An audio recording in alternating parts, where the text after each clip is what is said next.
왜 하필이면 또 청지기 부흥회일까 생각을 해봤어요. 그러나 이 청지기 부흥회를 또 이렇게 교환해서 설교하는 특별한 섭리가 있다고 그렇게 믿습니다. 그리고 또 우리 여기 계신 목사님들, 목회자 모든 분들, 또 장로님들, 또 집사님들, 모든 성도님들이 또 하나님의 뜻대로 그 일을 잘 수행해 나가고 계심에도 불구하고 또 이것은 하나님의 특별한 배려가 있었고 또 여기 담임 목사님의 특별한 배려가 있었기 때문에 제가 이곳에 설 수 있었습니다. 다시 한번 또 목사님과 모든 성도 여러분께 진심으로 감사를 드립니다. 어쨌든 저희는 지금 안식일의 시간으로 들어왔습니다. 그래서 하나님이 우리에게 주시는 특별한 은혜, 또 쉼도 얻고 또 믿음의 복도 함께 누리고 또 말씀으로 다시 한번 이 하나님의 은혜를 함께 나눌 수 있게 되었습니다. 우리가 여러 직분이 있죠. 각자 우리 다 여러분들 한 번 한 번 어린아이서부터 어르신까지 다 직분이 있어요. 뭐 엄마, 아빠, 남편, 아내, 뭐 아들, 딸, 뭐 집, 또 직장, 또 사회에서 받은 이 직함들이 있단 말이에요. 그런데 이 하나님을 믿는 그리스도인들에게는 그런 모든 직분에 더해서 한 가지 직분이 더 있죠. 그게 바로 이 청지기 직분이에요. 청지기 직분.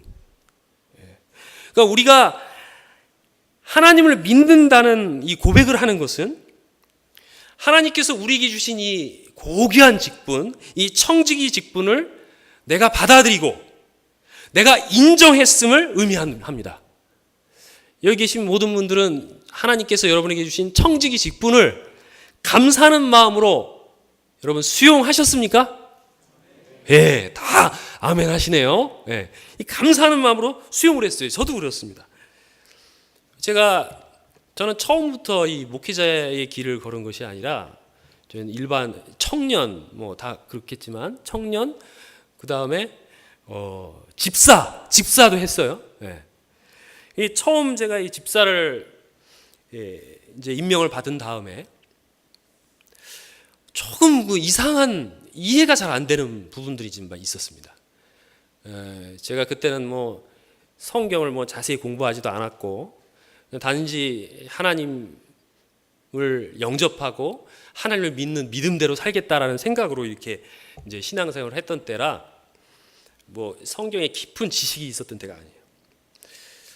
그 설교 시간에 대예배 때 이 헌금을 하잖아요. 헌금할 때 이제 헌금 맡은 이제 수금 담당 장로님이 기도를 하시는데 말라기 3장에 축복을 내려 주옵소서 딱 그러시는 거예요. 이게 도대체 말라기 3장의 축복이 뭔지 그것까지도 몰랐어요. 참 그때 생각하면 참 어리석었던 때, 몰랐었을 때. 뭐 거기까지도 좋습니다. 그걸 저희 차차 이제 알아갔으니까. 근데 이제 집사 직분을 저희가 받으면서 부서를 이렇게 맡기잖아요. 이제 뭐 직원의 이제 뭐 이 새해 직원들 선출하고 그러는데 저희가 뭐가 됐냐면 뭐가 됐을까요? 예, 맞아요. 역시 센스가 있으세요. 청지기부 임원이 됐어요. 이게 도대체 청지기부가 뭔가는 몰라요. 청지기부가 뭐 하는 건가? 네. 사실 제가 이 돈에는 이 좀 학교 다닐 때부터 좀 뭐랄까 안 좋은 생각을 갖고 있었어요. 돈에 대해서 무조건 돈 하면 이게 안 좋다. 네. 그래가지고 이제 하나님을 믿은 다음에 예수님을 믿은 다음에 성경을 보면 왜 이렇게 돈 얘기가 많어? 그리고 특히 예수님이 예화를 이렇게 하실 때 보면 이 돈과 관련해서 예화를 자꾸 쓰시더라고요. 뭐 마태복음 25장에 달란트의 비유. 그냥 재능 얘기하면 되지 왜 달란트를 얘기하냐? 달란트는 이 돈의 단위잖아. 또 누가복음 16장 봐도 이 돈과 관련된 얘기. 또 잃어버린 은전 얘기, 이런 영혼 찾는 얘기를 하시면 되지 왜 그걸 은전과 이 결부를 시켰을까? 참 어리석었죠. 예. 그래서 왜 하필이면 예수님이 이렇게 돈과 관련된 이야기를 하실까 하면서 좀 못마땅하게 생각했어요. 예. 왜 그렇게 할까? 사실 여러분 성경을 보면 돈, 재물 얘기가 정말 많습니다. 예. 왜 그러는지 제가 깨닫게 됐어요. 여러분 왜 그러는지 아세요? 왜 이렇게 돈, 재물 얘기가 많은지? 다 아시면서 모르신 척 하시는 건가요? 그만큼 신앙생활에서 중요하기 때문이라는 것을 제가 깨닫게 됐어요. 또 신앙생활 하면서 또 이 성경을 연구하면서 그걸 깨닫게 되었다는 사실이에요. 네. 여러분 만약에 이렇게 묻는다면 여러분 어떻게 대답하시겠어요? 당신은 무슨 복을 받으셨습니까? 뭐 얘기할 수 있겠죠. 그런데 그 복이 정말 넘치는 복입니까? 복을 쌓을 곳이 없도록 정말 넘치는 그걸 받았습니까? 그렇다면 복을 받았다는 데에는 인정을 하는데 그 복이 넘치는 복인가라고 얘기했을 때는 고개를 갸우뚱거리고 아니라고 생각했을 거예요. 뭐 사실 저도 그래요. 우리 딸이 둘인데 딸 둘에 대해서도 정말 하나님이 이 딸 둘 예쁜 딸을 준 것을 감사해요. 여러분도 자녀 하나님께서 주신 거 허락하신 거 감사하잖아요. 그런데 조금 더 구체적으로 가면 넘치는 복을 주셨나? 미모로 보나? 또 공부로 보나? 또 운동하는 것으로 보나? 또 교회에서 또 이 목사의 딸로서 또 뭐 어떤 역할도 있어요. 그런 역할 하는 것으로 보나? 이게 넘치는 복인가를 인간적으로 생각하면 저는 고개를 갸우뚱하게 돼요. 예. 격하게 반응을 합니다. 예. 근데 여러분 생각해 보세요. 우리가 돈에 대한 복을 받았다는 분들이 있어요. 근데 복을 받으면 그 돈이 너무 많아가지고 너무 넘쳐서 금고가 부족해서 정말 더 이상 넣지 못할 정도로 넘치는 복을 받은 사람이 있을까요? 아무리 많이 줘도 계속 주겠다고 하면은 나 됐어요. 그만 주세요라고 하는 사람이 있을까요? 돈을 갖고 얘기한다면. 그렇죠? 없어요, 여러분. 네, 그렇습니다. 그런데 오늘 성경 본문을 보세요. 성경 좀 띄워보세요. 예. 말라기서 3장에 있는 말씀을 보면 오늘 이게 본문인데요. 맨 앞에 성경 보셔도 되고 보셔도 됩니다. 만군의 여호와가 이르노라 너희의 온전한 11조를 창고에 들여 나의 집에 양식이 있게 하고 그것으로 나를 시험하여 내가 하늘 문을 열고 너희에게 복을 쌓을 곳이 없도록 붙지 아니하나 보라. 이 복은 어떻게 아무리 받아도 쌓을 곳이 부족해서 뭐 정말 그만큼 충만하게 받는 복이야. 이게 아무리 받아도 부족한 세상의 복과는 비교가 될 수 없는 그런 복들이란 말입니다. 이것을 주신다고 약속해 주셨어요. 계속 읽습니다. 만군의 여호와가 이르노라 내가 너희를 위하여 메뚜기를 금하여 너희 토지 소산을 먹어 없애지 못하게 하며 너희 밭에 포도나무 열매가 기한 전에 떨어지지 않게 하리니 너희 땅이 아름다워짐으로 모든 이방인들이 너희를 복되다 하리라. 만군의 여호와의 말이니라 그랬습니다. 여러분 세상의 복은 항상 모자라지만 오늘 성경 말씀에 넘치게 하나님께서 주시겠다는 이 복이야말로 진정 신앙인들이 하나님을 믿는 그리스도인들이 누릴 수 있는 받을 수 있는 최고의 선물이고 복임을 여러분 다시 한번 하나님께 감사하시게 되기를 간절히 바랍니다. 이게 넘치는 복입니다. 넘치는 복. 근데 여러분 여기서 한 가지 더 이제 좀 우리가 생각할 부분이 있어요. 넘친다는 말은 말이죠. 어떤 복일까? 이것은 남에게 줄 수 있는 복을 말합니다. 저 같이 한번 해보겠습니다. 남에게 줄 수 있는 복. 남에게 줄 수 있는 복만이 넘치는 복입니다. 그렇습니까, 여러분? 이거는 많든, 그러니까 세상이 눈으로 볼 때 이 재물이 많다, 저 사람은 재물이 적다, 그거하고 상관이 없어요. 네. 그 사람이 남에게 그 복을 나눠주는가? 나눠주는 사람은 넘치는 복을 받고 있는 사람. 나눠주지 않는 사람, 그 사람은 아무리 이 세상적인 재물이 많아도 그 재물은 어떤 복? 모자라는 복이에요. 이게 모자라는 것입니다. 하나님의 사랑과 은혜는 우리에게 넘치는 복입니다. 우리가 정말 잘나서 하나님으로부터 받는 복이 아닙니다. 우리가 못나고 죄 지은 죄인임에도 불구하고 하나님의 은혜를 감사하고 하나님의 은혜를 붙잡는 것만으로 하나님께서 우리에게 주시는 복입니다. 그것이 바로 우리에게 넘치는 복이 되는 것입니다. 그리고 그 넘치는 복을 어떻게 해요? 사람들에게 나눌 수 있게 되는 것입니다. 이것이 바로 온전한 11조가 우리에게 허락된 이유이고요, 또 온전한 11조가 우리에게 넘치는 복인 이유라는 사실을 여러분 깨닫게 되시기를 간절히 바랍니다. 신앙적으로 여러분 온전해지는 것은 여러 가지가 있어요. 여러 가지가 있어요. 예를 들어서 기도를 통해서, 여러분 기도하죠. 기도 통해서 온전해져요. 네. 그 다음에 봉사를 통해서도 우리가 정말 신앙이 자라고 온전해져요. 그렇죠? 말씀 연구 열심히 하면서 우리가 온전해집니다. 네. 날마다 나 자신이 하나님의 은혜를 입고 그렇게 온전해져 가는 것입니다. 예, 하늘에 들어가도록 준비하는 거예요. 그런데 그런 온전한 신앙을 시험하는 것이 있는데, 그 시험하는 것이 뭔지 아세요?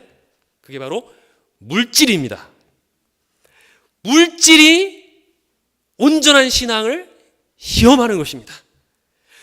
우리가 온전한 이 신앙을 온전히 수행해 나가고 있는가, 배워가고 있는가를 어떤 것으로 판단할 수 있냐면 물질로 시험할 수 있다는 사실이에요. 한 목사님이 친구로부터 전화를 받습니다. 근데 이제 친구가 이런 얘기를 해요. 나도 한때 잘 나가던 적이 있었어, 친구야. 근데 부도가 나가지고 내가 쫄딱 망했어. 그래서 지금 등산이나 다니고 있는데 아내가 자꾸 교회 가자고 해서 내가 교회 갔어. 그런데 그날따라 목사님이 자꾸 헌금에 대한 설교를 하는 거야. 예? 내가 설교를 그날 듣고 그날로 내가 교회로부터 돌아섰네.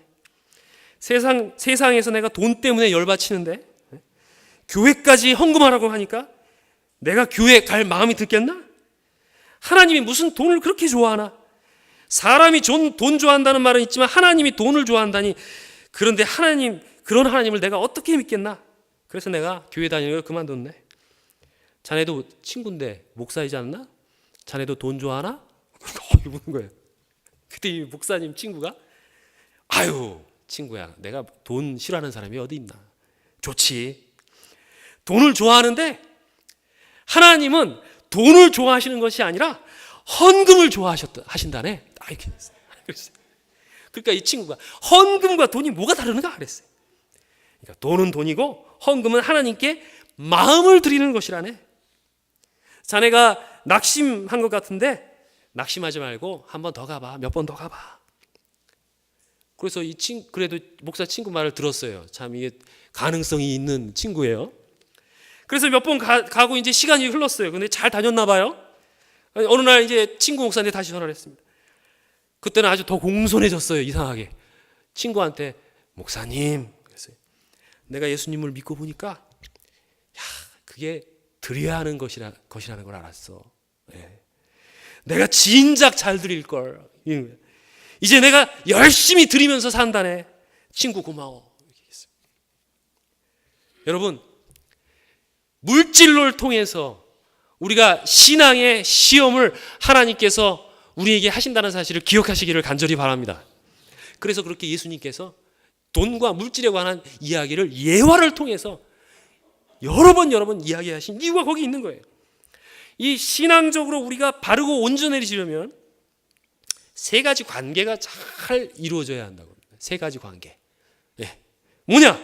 첫 번째, 하나님과의 관계. 하나님과의 관계. 당연하죠. 하나님과의 관계가 잘 이루어져야죠. 두 번째, 사람과의 관계죠. 사람과의 관계가 잘 이루어져야죠. 그 다음에 세 번째, 물질과의 관계. 십계명에는 하나님과의 관계와 관련된 계명이 네 가지가 있어요. 나 외에 다른 신들을 섬기지 마라, 우상을 섬기지 마라, 내 이름을 망령되이 일컫지 마라, 안식일을 기억하여 거룩히 지켜라. 이게 네 가지가 하나님과의 관계. 잘 이거 이루어져야 돼요. 여러분 그렇죠? 두 번째, 사람과의 관계. 세 가지가 계명이 나와 있어요. 내 부모를 공경하라. 그렇죠? 그 다음에 살인하지 마라. 간음하지 마라. 예. 여러분 이것이 사람과의 관계. 이것이 잘 이루어져야겠죠? 그 다음에 세 번째가 물질과의 관계인데, 이 물질과의 관계도 여기 세 가지가 있어요. 거짓말하지 마라. 예, 사기치면 안 되죠. 예, 그리스도인이면서 사기치는 건 안 되죠. 도둑질하지 마라. 도둑질하는 게 그리스도인이 해서는 안 될 일이죠. 내 이웃의 것을 탐내지 마라. 예, 사실 마음속으로는 우리가 참 걸리는 게 있습니다. 때때로 친구들 목회자들 중에서도 우리끼리도 좋은 컴퓨터 딱 보면 와 멋있다 이런 생각이 들어요. 부러운 마음이 듭니다. 근데 그걸 도둑질하지는 않죠? 그러면 안 되잖아요. 여러분 하나님은 어떻게 해요? 하나님 우리가 섬기는 거죠. 하나님은 섬겨야 돼요. 그 다음에 인간은 사람끼리는 어떻게 돼요? 섬겨야 돼요. 사랑해야 돼요.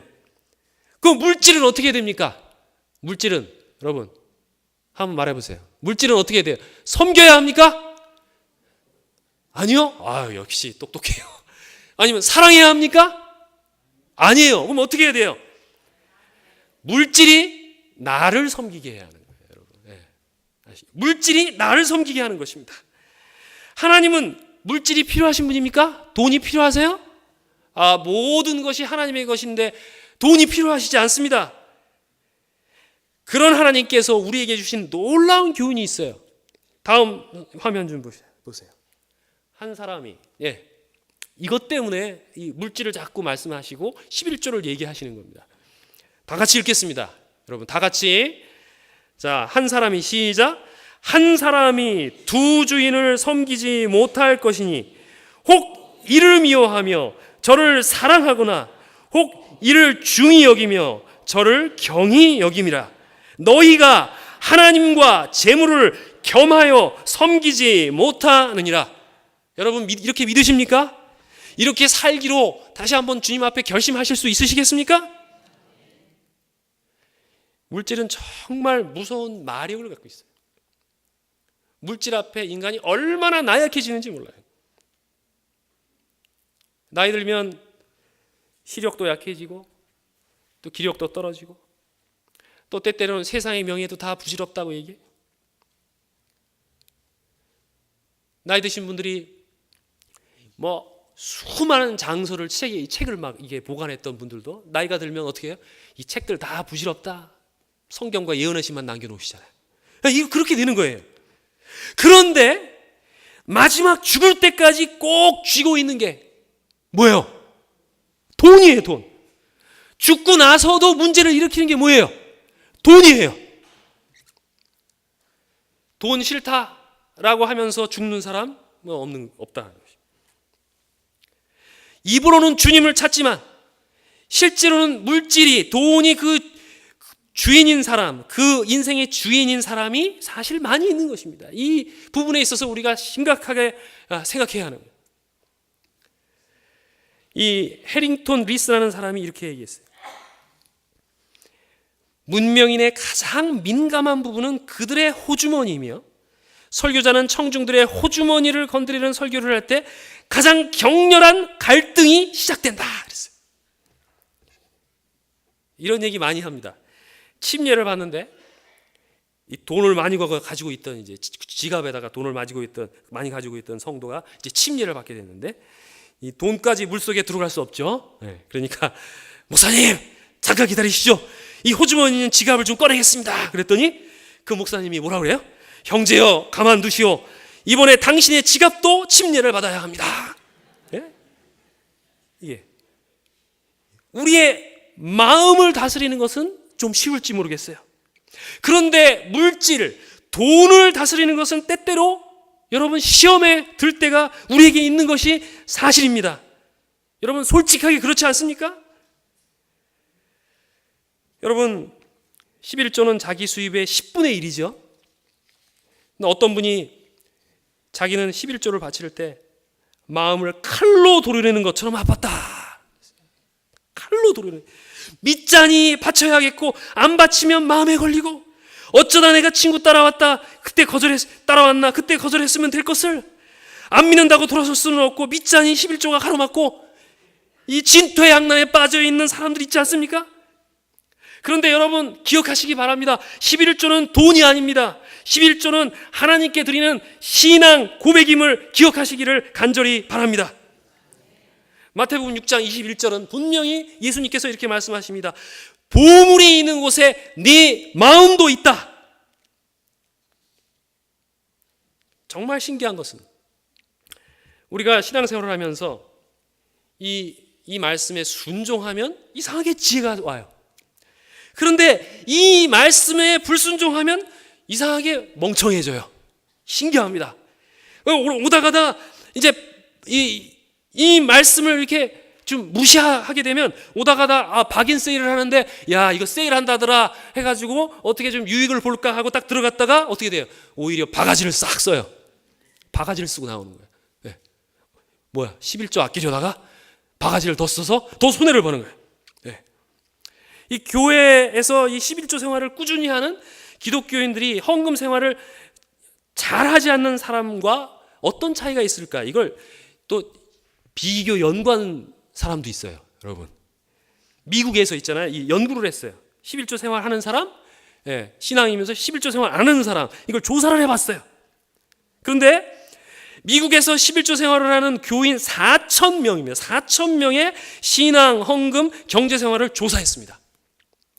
조사 결과 어떤가? 11조를 내는 기독교인의 80%는 카드 빚이 없었어요. 몇 퍼센트가? 80%. 100% 했으면 더 좋았을 텐데. 그러니까 이게 무슨 100% 결정적인 뭐 증거라고 얘기할 수는 없어요. 이건 단하의 통계니까. 그런데 80%면 대단한 거죠. 그 다음에 11조 생활 잘하는 이 교인들의 74% 자동차 할부 미납금이 없었어요. 그 다음에 그중 48% 11조 헌금 잘하는 사람들의 48% 주택담보대출 미납금이 없었어요. 예, 자세하게. 그 다음에 그 중에서 28%는 그 어떤 빚도 없었습니다. 근데 여러분 헌금을 이제 11조 생활을 하지 않는 기독교인들 중에 38%가 뭐라고 얘기했냐면 왜 안 하는가? 이유가 있어요. 금전적인 여유가 없어서 못한다. 33%, 28%가 여기 38%가 금전적인 여유가 없었어. 근데 33%는 빚이 너무 많아서 11조 생활 못한다고 했어요. 그리고 18%는 재밌어요. 왜 못했을까요? 11조 생활. 배우자가 동의하지 않아서. 그러니까 남편과 아내가 하지 말라고 그런 거예요. 네. 참 신실한 부부관계예요. 네. 이 조사를 진행한 이 목사가 말이죠. 이렇게 결론을 냈어요. 11조를 지키는 교인은 11조를 꾸준히 하기에 내가 잘 되고 있는 거야 라고 생각합니다. 근데 11조를 안 하는 사람은 그래 저 사람들은 부자니까 11조를 내지 하고 생각한다는 거예요. 여러분 어느 쪽이기를 바라십니까? 뭐 부자가 아니더라도 남들로부터 11조 안 내는 사람들의 눈으로 볼 때 저 사람 부자야 라는 얘기 들으면 좋지 않겠습니까? 아니에요? 저 사람 부자니까 11조 잘 내지 라는 얘기를 듣는다고 하지 않습니까 여러분? 어느 쪽입니까? 아 나는 부자가 아니고 돈도 없어서 항상 쪼달리고 빚도 많아서 11조를 낼 수가 없어 라는 그런 삶이 좋은가? 이게 넘치도록 축복받은 삶인가? 아니면 내가 비록 정말 부자는 아닐지라도 신실한 11조 생활을 통해서 정말 하나님이 주시는 넘치는 복을 누리면서 나누면서 삶을 살고 다른 사람이 볼 때 저 사람 참 부자야 라는 얘기를 듣는 삶이 좋은가? 여러분의 선택에 달려있는 것입니다. 우리의 선택에 달려있는 것입니다. 11조는 그래서 제2의 복음이라고 얘기합니다. 제2의 복음. 이것은 지키면 구원받고 지키지 않으면 구원받지 않는 이런 계명이 아니에요, 여러분. 이건 은혜로 구원받는 것이지 이걸 지키면 구원받고 이걸 지키지 않으면 구원받지 않는 그런 계명이 아니라는 거예요. 이것은 제2의 복음입니다. 여러분 11조 생활 잘한 철저한 11조에 대한 얘기 많이 들었는데 이 한국에서 그런 고백을 하는 사람이 있어서 한 분 소개하고 제가 지금 마무리하려고 합니다. 이 사람은 이 화장품 회사 회장이에요. 이 사람이 이제 이 약대를 졸업했습니다. 약대. 그래서 이 서울 한복판에서 이 약국을 경영했어요. 근데 이 자신이 만들어낸 이 피부약을 발명했는데 정말 유명해졌어요. 잘 듣는 거예요. 이 소식을 듣고 지방 약국에서 난리가 났어요. 주문이 쇄도합니다. 60여 군데 지방 약국으로부터 좀 달라는 거예요, 이걸. 그래서 이 사람이 불법을 저질렀어요. 사제약을 만든 겁니다. 사제로 자기가 불법이죠.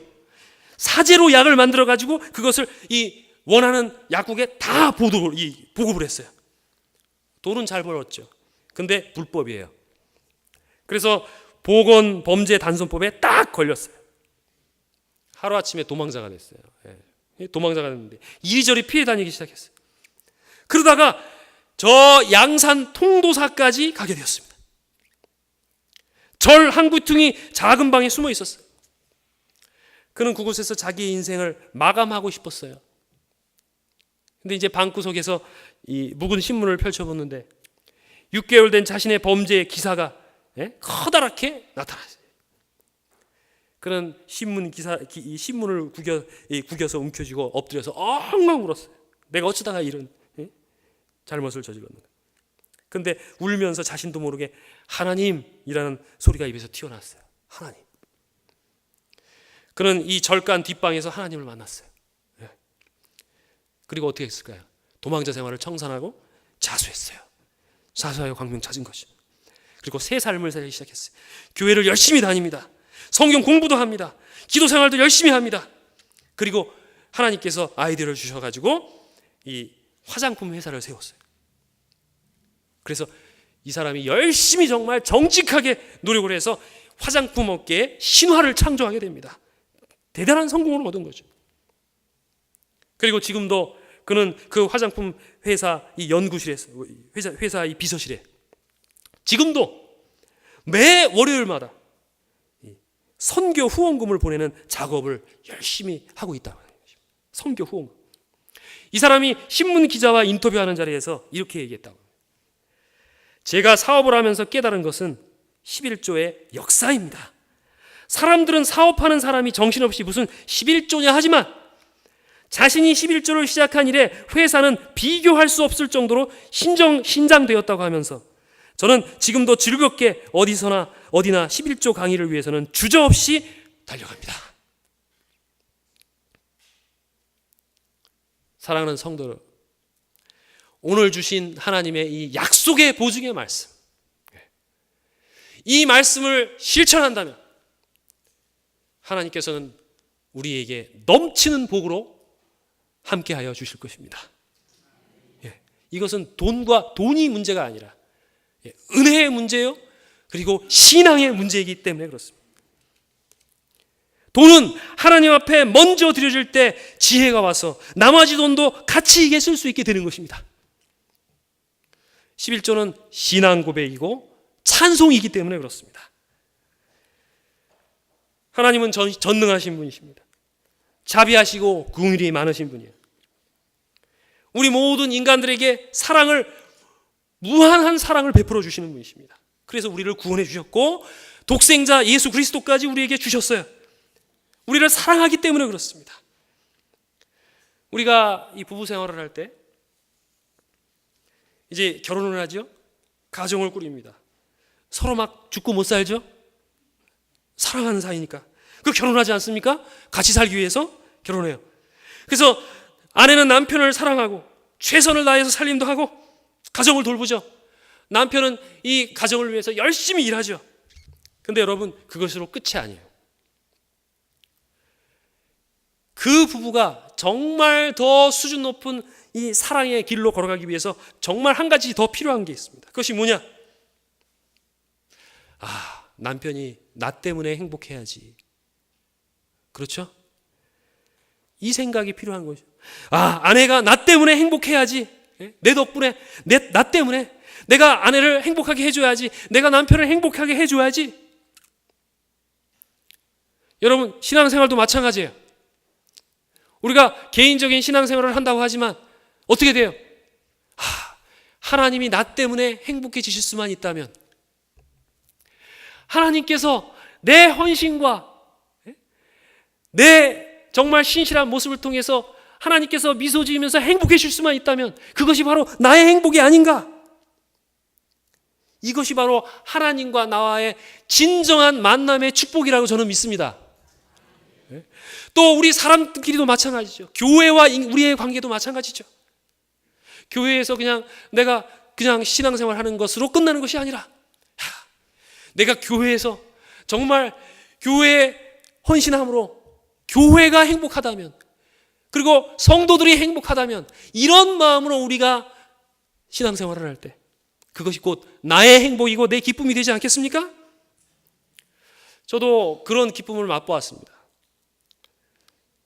예화로 마치려고 하는데 이 얘기를 마지막으로 제가 마칠게요.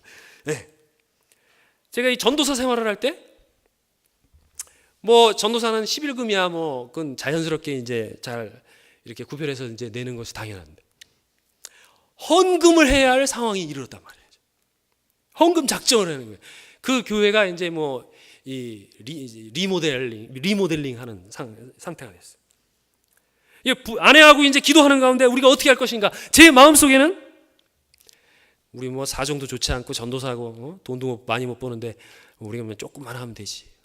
그랬어요. 그런 생각을 갖고 있었어요. 근데 아내가 생각이 달라요. 여보, 교회가 필요한 거잖아. 제 말이, 그 말이 딱 찔리는 거예요.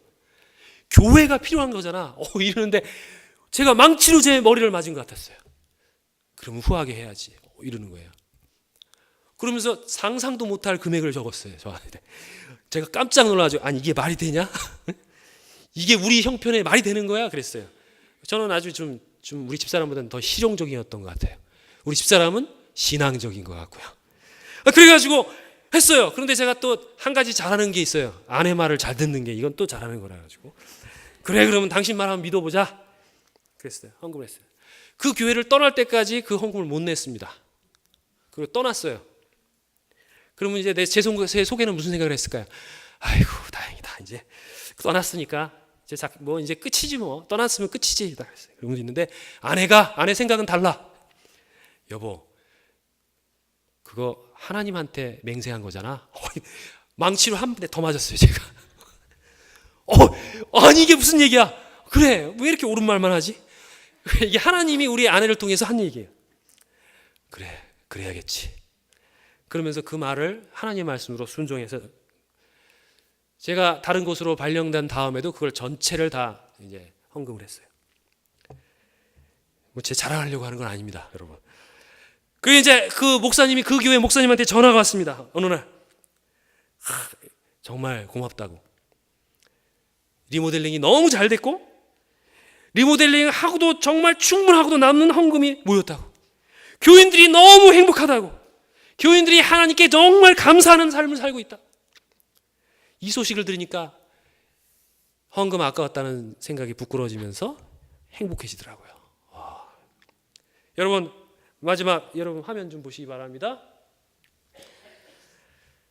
이 다윗이 말이죠. 다윗이 헌금할 때 드리던 마음이에요. 다윗이 진짜 성전을 짓기 전에 헌금을 드리는데, 나와 내 백성이 무엇이간데 이처럼 즐거운 마음으로 드릴 힘이 있었나이까. 모든 것이 주께로 말미암아 싸우니 우리가 주의 손에 받은 것으로 주께 드렸을 뿐이니이다. 여러분 아멘이십니까? 여러분 다음 페이지 넘겨주세요. 이 마음이에요. 저는 이런 생각을 했어요. 내가 만약 신앙을 하지 못했다면 내가 어떻게 되었을까? 사랑하는 아내도 얻지 못했을 것이고 저 그 아내, 내 딸들도 또 모르는 일이고 모든 게 은혜라는 거예요. 그렇지 않아요? 여러분 그렇지 않습니까? 여러분 보세요. 제가 읽어드리겠습니다. 우리에게 위탁된 재산의 사용에 관한 문제를 우리는 신중히 고려해 보아야 한다. 이는 주께서 그분 자신의 것을 이자와 함께 요구하실 때가 올 것이기 때문이다. 많은 사람이 가난할 때에는 조직적인 헌금을 성경의 요구로 생각하지만 그들이 돈과 재산을 갖게 되면 그들에게 대한 하나님의 요구를 인정하지 않는다. 그들의 재산을 그들의 것으로 생각한다. 그러나 다윗은 그의 재산을 그런 식으로 생각하지 않았다. 그는 하나님이 만물의 위대한 소유주시오. 그가 하나님과 협력해서 일하게 된 것은 그에게 큰 영광이라고 생각하였다. 그의 마음은 하나님의 은총과 자비에 대한 기쁨으로 충만하였고 대성전 건축 헌금을 봉헌할 때 그는 기도로 당신의 것을 우리들이 당신께 드렸을 뿐이라고 하였다. 여러분 이렇게 하나님을 믿는 사랑의 기쁨, 이 기쁨이 여러분 삶 속에 여기 계신 모든 분들의 삶 속에 넘치도록 임할 수 있기를 주님의 이름으로 간절히 기원합니다. 하나님께서 넘치도록 주겠다라고 말씀하신 그 뜻은 여러분 내 마음을 너에게 주노라라는 말씀이에요. 하나님의 선언은 내 마음을 나를 너에게 주노라. 물질도 아니요 눈에 보이는 영광도 아닙니다. 세상의 자랑도 아닙니다. 나를 하나님 자신을 너에게 주노라. 내 안에 성령이 영원히 거하는 삶을 사는 넘치는 축복을 주노라. 이 넘치는 축복이 여기 계신 모든 분들에게 충만히 체험될 수 있기를 주님의 이름으로 간절히 기원하면서 말씀을 드리겠습니다.